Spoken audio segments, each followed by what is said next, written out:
Launch control, this is Houston. We are go for launch. Hold on to your lug nuts. It's time for an overhaul. Turn it up some. I'm your huckleberry. I don't give jobs, I hire men. You won't give me anything, and I won't give you anything. Collision, sir. Whoa, relax. We're not even moving. There's no crying in baseball. Statewide, we are News New Mexico. It's Tuesday, November 20th, 2012. Jerry Hardin's our producer-director. NewsNM.com. That's NewsNM.com is our website. If you're having a little trouble hearing us through one of the radio stations you listen, you can always stream. And also we have podcasts if you want to hear something again. And we get our feedback from the feedback link on newsnem.com. I'm Michael Swickard. Bob Enlick's here on the Newsmaker line. Marita Noon. Energy Makes America Great. Org. You got to remember org. It's energymakesamerica.great.org. Marita, I'd like to go to the last line of your column. Okay. If we do not take action now, we have no chance of getting the American economic recovery we need. You know, you almost just needed one line, huh? And I worked hard on that line, so I'm glad you like it. It was great. Now, I reworked it many times. The cash cow offered by lame ducks, one of the important agenda items for the lame duck session, the 112th Congress, extension of the production tax credit for wind energy. But let's go back and say that last line again. If we do not take action now, we have no chance of getting the American economic recovery we need. What is the action, Marita, that we need to take? The action that we need to take is to call members of Congress, specifically those who are listed in the Act Now section of my website, energymakesamericagreat.org, and tell them not to let the extension of the production tax credit be slipped through in the lame duck session of Congress that's going on right now. Now, the way they slip it through is they put it in a bill that deals with that you need to teach table tennis to people who come here from Taiwan, and then somewhere in the middle of that bill there's a little thing, oh, and by the way, the production tax credit is extended a year, right? That is exactly how they do it. I'm not sure about the table tennis part, but conceptually, yes, that is exactly how they do it. They take some totally unrelated bill that most everybody in Congress wants to pass, something that needs to pass, and they slip this production tax credit issue into that bill, and therefore, in theory, Congress may not even be aware that they're passing it, or at least some congressional. That's the plan, man. That's the plan. Marita, I think it's wise to point out that this production tax credit is really a subsidy for the Wind Energy Association, and the Wind Energy Association has been lobbying pretty heavy in Washington, D.C. They got billboards up with pictures of wind turbines saying, hey, Congress, don't blow it. And then the head of the Wind Energy Association goes ahead with this fallacy that wind energy helps reduce our dependence on foreign energy, and we don't use any foreign energy in the development of electricity. So if they're not lying, they are lying. They're distorting the truth pretty significantly here. Go ahead. Hello, here's your sign. You're lying. Yeah. Yeah, the fallacy of wind energy reducing our dependence on foreign energy is baffling to me. The op-ed that I cite in the column by Denise Bodie, I believe is how you pronounce it, who's with the Wind Energy Association. I find it interesting that it doesn't say it's going to reduce our dependence on foreign oil. She uses the term, it's going to reduce our dependence on foreign energy, because perhaps the fact that it would reduce our dependence on foreign oil is too obvious a lie. And so they didn't go that direction, but they do cite it's going to reduce our dependence on foreign energy, which I is one of the soapboxes I've been on over and over, is it does nothing, not a zilch zip, to reduce our dependence on foreign oil, because, as you pointed out, Bob, the two have nothing to do with one another. It's just stunning that they can get away with such chicanery, but such is the way of Washington. Yeah, and so it doesn't matter to them whether it has anything to do with the truth, but it shows you how worried they are. The fact of the matter is that in the last year, they have presented this production tax credit for extension, and in a way you can understand why they've been working on it for so long, because they, in their own work, they say that if the production tax credit is not extended, that the wind energy manufacturing in this country is going to totally dry up, which proves my point, which is that, the wind energy industry cannot stand on its own. And we have seen in Colorado and Iowa, we have seen wind energy manufacturers laying off large portions of their staff because this wind energy production tax credit has not been extended. There are virtually no new orders for production that are coming in for next year. And so there is a fact that this production tax credit ending will mean the loss of jobs, and that's a hard thing to say. Well, we got to end these jobs. No one wants to say that. No one wants to end jobs.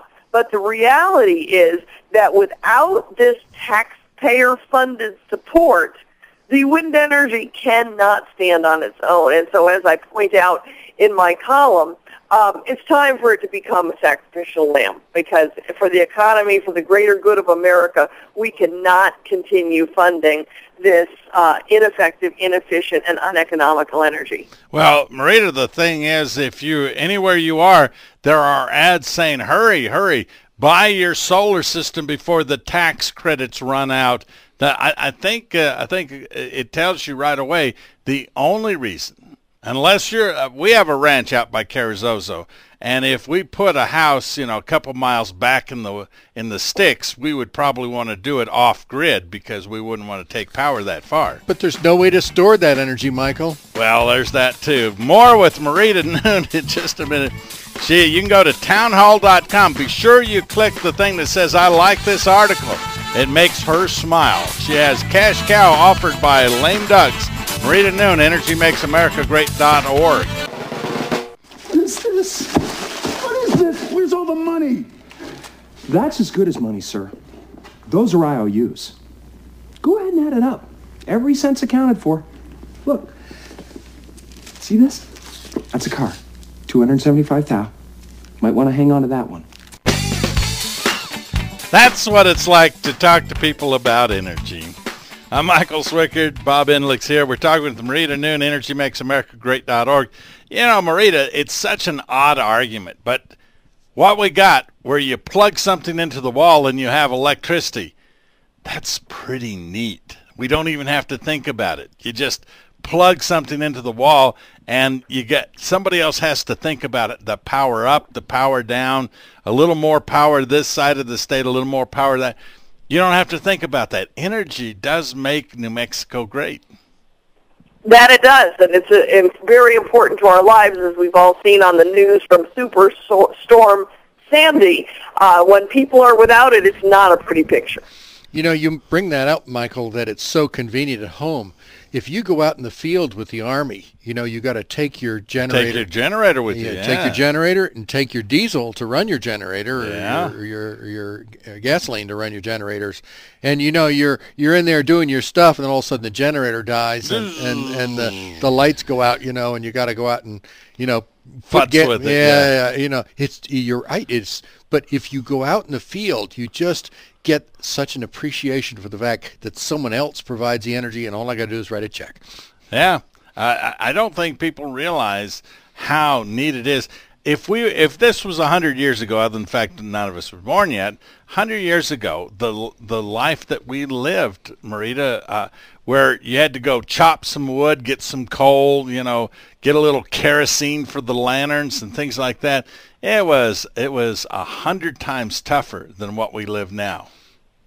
Yes, energy certainly makes our life much easier, and all the modern conveniences that we count on, such as radio broadcast, such as internet, computers, and all of that, all come to us courtesy of energy. And our life would be, especially washing machines, air conditioners, and things of that nature, our life would be much harder without it. In fact, in my book, which we haven't mentioned in a while, but in my book, Energy Freedom, I cite a story I heard from the then brand newly elected Wyoming Governor Matt Mead, and he tells a story about when he was campaigning and he was going door to door, and he went to someone's door and the person said to him, "Oh, well, we have got to get off of that dirty coal." And the governor said to the man, "Well, what do you propose we use instead?" And the man got a smile on his face and stood up tall and said, "Why, electricity, of course." Hey, here's your sign, Bill Engvall. Yeah, made the sign for you. You are stupid. Yep, that's it. Well, I like that, Marita, because, when you get right down to it, the two things that we do with energy that you hear the least about is we secure water for people and we secure food for people. And one more. We heat and cool their houses. Those three things people don't think about, but those are the big three for people. How about keeping food so it doesn't spoil? Let me add another one for you. All right. And another one is process sewage. Oh, yeah. Boy, I tell you, I have had a septic system back up, and that's no walk in the park. Well, and for the average person living in the cities, the septic system's not a reality. And you flush the toilet, you drain your bathtub, your shower, your kitchen sink, and the stuff just goes away. How convenient. I tell you ever have a septic system back up, it's a long day, and it don't smell very good. More with Marita Noon. EnergyMakesAmericaGreat.org. We are News New Mexico. I got a telegram from headquarters today. Headquarters? What is it? Well, it's a big building where generals meet, but that's not important right now. All right, let's get to what is important. I'm Michael Swickard, Bob Inlich's here. Got Marita Noon, EnergyMakesAmericaGreat.org. You can go to our website at newsnm.com. We have part of her column posted. Click the Read Full column. You'll take you right to townhall.com, and be sure to click the thing, I like this column, so that she gets credit for a lot of people liking it. Thank you, Michael. Absolutely. One of the things you put in your column, you talked about Michigan's Proposition 3 as a case in point where there was a vote just this month that would amend the state constitution of Michigan to have utilities derive at least 25% of the electricity from renewable sources by 2025. That's a pretty tall hill to climb, and there was a lot of Sierra Club support to that. I think that everyone needs to know that was soundly defeated by almost a 2-to-1 margin. Isn't that important, Marita?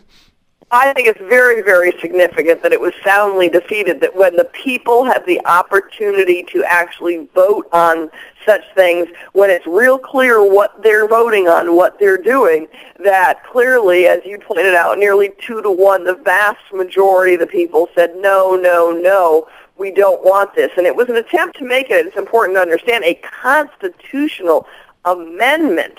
And that was something that the Sierra Club and Obama's cronies strongly supported. They thought that was a good idea to make this a mandate. And you see, it's important to understand the connection between these mandates, which we have in New Mexico, that our legislature voted for, that it's important to understand the connection between the mandates and then the federal funding that becomes available to help you meet those mandates. And both are a problem. With ethanol, we have now our government, our federal government, allowed last year the ethanol subsidy to expire, just like we're proposing that we allow the wind energy production tax credit to expire. But the ethanol mandates still remain for our fuel, which is a whole other topic to fight another day. But for now, we have seen the subsidies expire and the mandates remain for ethanol, and that's what will happen now with the wind energy if this tax credit is allowed to expire, as it should at the end of December. So this is a here and now issue. We've got just a little more than a month left to fight this extension of the production tax credit, something that the taxpayers have been supporting for 20 years. And when, as you pointed out, I think I was going to say when we came back into this section, I was going to say, can we talk about Michigan? Because I think that is a very instructive story that tells us what the public really does want, and it's not expensive wind energy. One of the things you say here is we don't need energy that's inefficient, ineffective, and uneconomical. It's very, very expensive. We do need energy that's abundant, available, and affordable. Very well said, Marita. Marita. Those are some of my favorite words. Thank you so much, Marita Noon, EnergyMakesAmericaGreat.org. You can see her column. The current column is on our website. Also, go to townhall.com. You can see the full column there, and we have a link across to it. Marita, thank you for what you're doing to make America great. Appreciate it, guys. Thanks much.